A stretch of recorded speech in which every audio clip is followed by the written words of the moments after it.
Now we're heading to one of Aotearoa's longest-running alternative communities.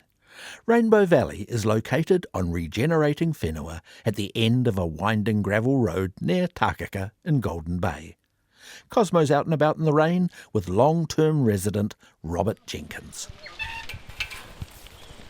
There used to be a gold rush here, in 1858. There were 200 people living here. Oh, so there was a township? No, just a very brief, what they compared in the newspapers at the time to a railway encampment. Hello, son. You going to come and say hello? Hello, son. Short for Cassandra. When I came here, I was into horses and I was able almost immediately to keep several horses here and take an interest. I was able to run sheep and kill sheep, which I knew how to do because I had worked on a sheep farm, and divide the meat among the people here, and it was affordable here. Yes. What is the history behind the Rainbow Valley Intentional Community? How did it start? Well, in 74 when this community was founded, I might have been 22, 23. And at that time we had the idea that runaway capitalism and consumerism, industrialisation was not good for the planet, and that people needed to try to live in a different way.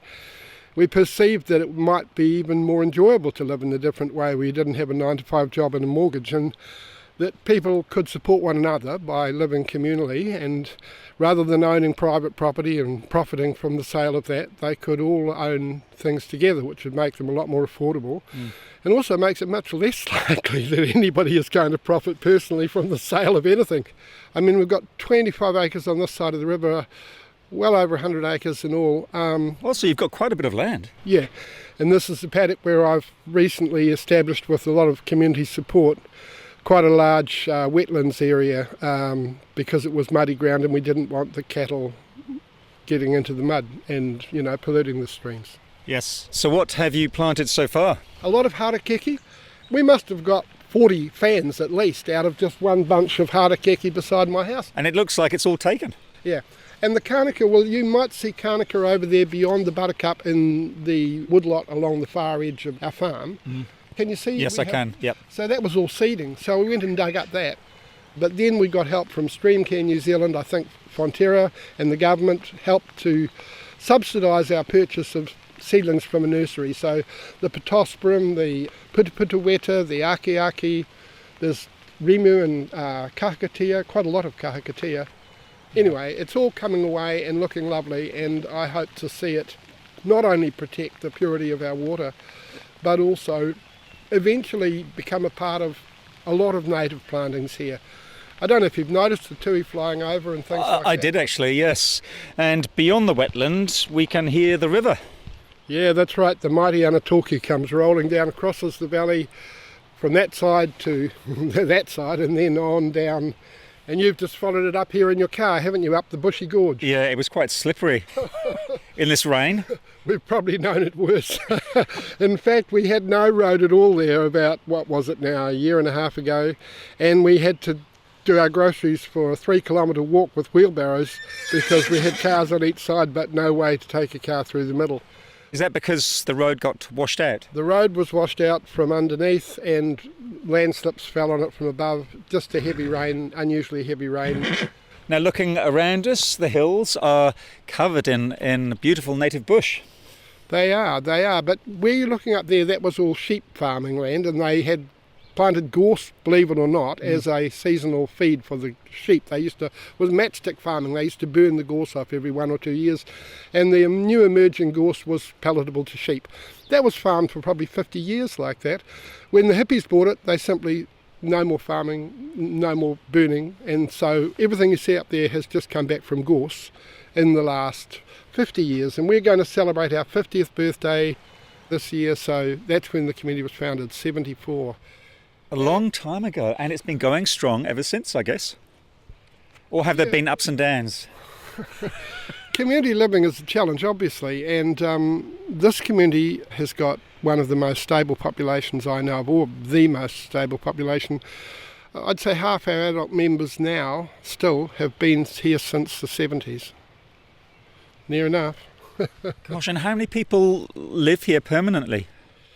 I did a count, and We've got about 18 or 19 adults at the moment, and then there's 3, 6, 7 children, of whom all but one are under 5. So we do feel we have a new generation of children, and it's wonderful. Yes. How do people join this community? Do they have to do a trial first?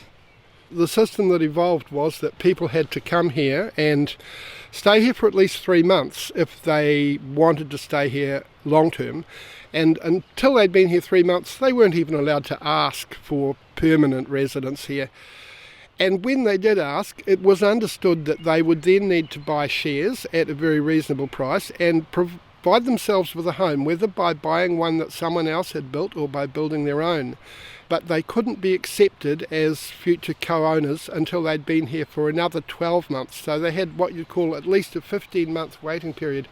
So has this system changed over the years? Yes, under the new system that we're developing, we still want the shares, the share packets, which are all equal packets, to be associated with the houses, but we don't want to keep issuing more shares, because if you just keep issuing more shares and then people move away with their shares, you may find eventually that outside owners are going to come in and take over. Yes. So you have to be quite careful that the people who do come here are committed to your philosophies and to staying here long term. Yes, but the people who have a commitment here do not have to be legal owners as they used to be. And do people work off the property? How does it work? Well, they mostly do. I'm retired now, but I still work on the property. Because there's a farm here, of course. But yes, my daughter lives here with her 3 children and her husband, who's a builder, and he goes out and works 5 days a week. And there's another bloke, Tom, who helps with the farm, and he works too in town. And so, yes, people work until they have some other income like government super. Look at these ornate doors. Well, that's Gregor's for breakfast. Hello, Annie. I've just brought Cosmo in to say hello. Hello. And why did you come here many years ago? Many years ago. Look, why? Look, I don't know why. It's just because I was, when you're young, you just sort of you take a chance, That's about it, really. Anne and I have known each other since she was 16. She and I and another friend went to Jerusalem, the Commune on the Wanganui River, founded by James K. Baxter, which I may say had a terrible press at the time. I was 18, and Anne's mother said, "Do you want to go, Anne?" And Anne said, "Yes, I do." And she said, "All right then, off you go." And you've never looked back? No, well, that's right. And she stayed in a kibbutz when she was in Israel. I think she was interested in doing things with groups of people, but who am I to talk for Anne? There's a lot to say. Yeah. Oh, nice to meet you. Take care. you. Bye. Right, out into the rain again. Yeah. And off to meet Kahu, who manages the farm, is that right? We have what's called a farm team, and we resist the idea that any one person on the farm team is the manager. So, Kahu, Cosmo, Kahu. Now we have come up to Kahu's house, and because it's raining, luckily, Kahu, you've got a wonderful balcony where you can sit and watch the weather come and go. Yeah, and we can watch the birds. This is our pond area up here. It was paddock, and so yeah, it got so lovely. plugged up. Yeah, that it kind of created itself and just helped it along. But now we've got kingfishers, all sorts. I raised 2 wild ducks, putangitangi and a harera, I think it is, a grey duck, and both of them come back with their mates. Yeah. How long have you been here? 29 years now. And what made you want to join the community? I've left the North Island with my 3 kids and thought I'd just look around, and started at Graham Downs community for a little bit, then Tui for about a week, and then they said try Rainbow, so yeah. And you've never left? No. Briefly to Tui for a year.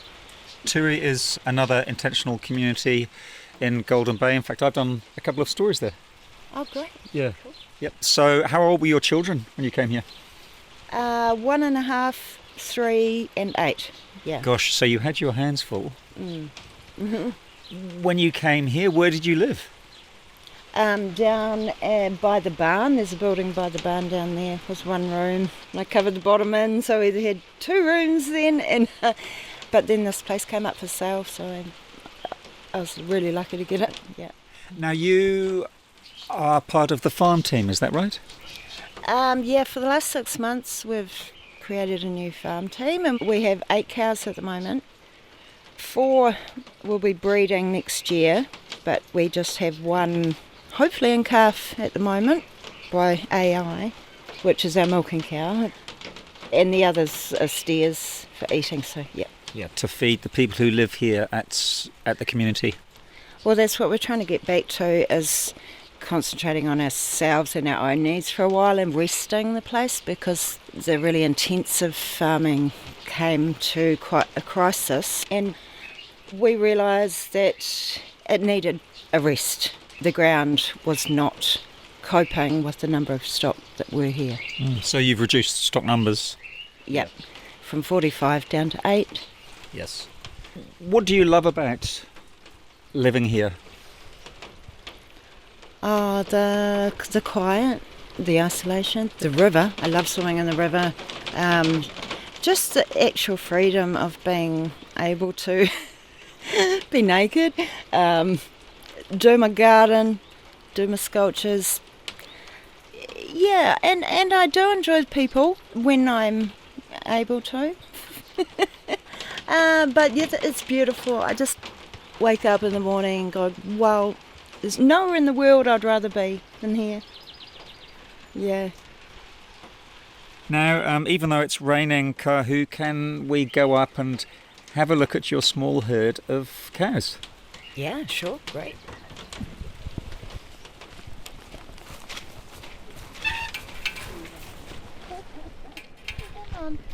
You've got some kuni pigs here, and I'm giving one of them a wee scratch now.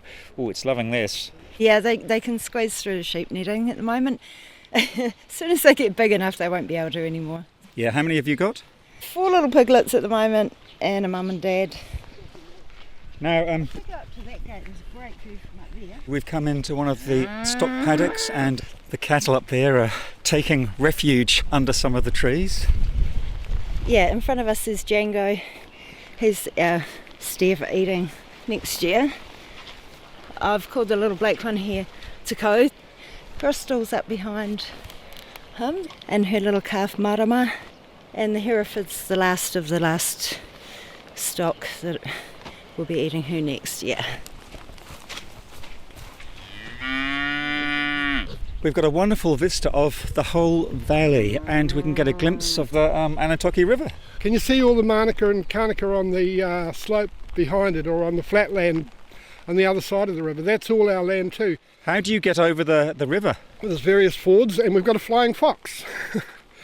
But we're no longer farming that. The decision we made about the same time that we decided not to let our cattle have access to the river here, because while they had access to the river, they were likely to pollute it. And getting them across the river was always a challenge. It was fun with the horses though, you must admit.